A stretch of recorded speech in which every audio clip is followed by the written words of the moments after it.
We've often talked about ChatGPT being used in schools. Now North Carolina courtrooms are taking aim at the practice of turning to AI, specifically here, lawyers being barred from using it to write up filings. All right, so let's bring in Queen City News Chief Legal Analyst Khalif Rhodes.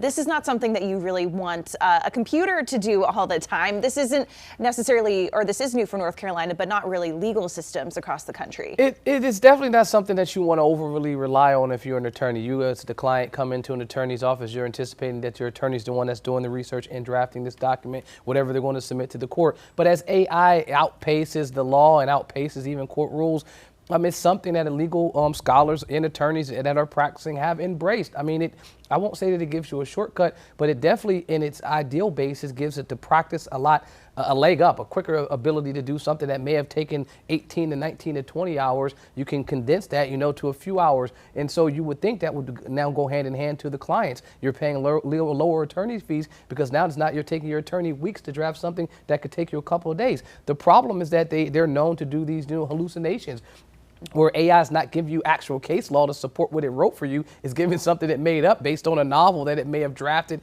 on top of that document that it's creating. And so it can be problematic, but I do say that this is going to be a landmine when courts are trying to limit what attorneys can do, because AI is the future. And so you have to find a way to embrace it. And there has been major pushback to these type of rules and regulations. Yeah, it is becoming more common. I've got two sister-in-laws who are lawyers, one at Duke, a big-time employment lawyer in Atlanta, Georgia, and they both talk about using AI much more and more, but they also have to sift through what they can use and what they can't. When it first came out, I remember I could take my wife, for instance, her job embraced it fully. Like that week, everyone was using it. Drafting emails, drafting documents. The very next week, a letter goes out, no one can use it anymore. And they probably use OpenAI to do that, to send it out. But all honesty, what I can tell you is that as this progresses, as it becomes being used more and more, you will see courts do this. But it is kind of repetitive. As an attorney, we have a code of ethics. Our ethics require that we give candor to the court, that we're truthful, that we're honest. And so the portion that they're saying you didn't use any artificial intelligence to draft this, I think that's going to be problematic. But I do think it's duplicative when they're asking them to go in there and swear to a test that human eyes have already seen it. Because even if you're using OpenAI, you still need to go out and read it. You got to look at the document. You got to go verify. You got to make sure that whatever it placed in there is real. Because if you're not doing that, you're not just talking about submitting something to the court. You're talking about maybe losing your license. And so I do appreciate and understand why the courts want to do this, but I don't know if the step was needed, especially because it sends the wrong message. You want people to embrace this technology, not be fearful of it. Well, so what do you see in terms of having rules and regulations for it instead of outright bans? A couple courts have done this before. The Fifth Circuit down in Louisiana, I think it's probably the most that I can think of. Late last year, November 2023, they sent out this rule and they gave an open period. During that open period for comment in January and February, all attorneys were jumping on their website saying, do not do this. This doesn't make sense. A couple judges jumped in there.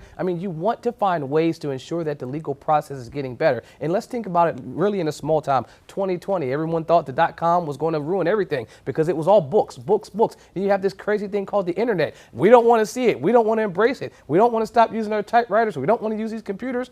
Well, now we're to that new era. OpenAI and anything that uses AI is going to be embraced, if not now, in the very, very near future. And even if I go to that one quickly, that order that they talked about even said you can use AI in there, but it has to be sources they recommend, like LexisNexis, Westlaw. But what about other AI that's out there? So now you're limiting the type of AI that I can get. So if I'm not paying for this premium, then I can't even use it. That's a whole nother can of worms that you don't even want to talk about. And so I say embrace it, find a way to utilize it, but have to have some time to confines. But just a whole heart, a ban, not good. All right. Yeah, certainly a whole lot of growing pains that we're going to have to go through in adopting this quickly. All right, Khalif, thanks.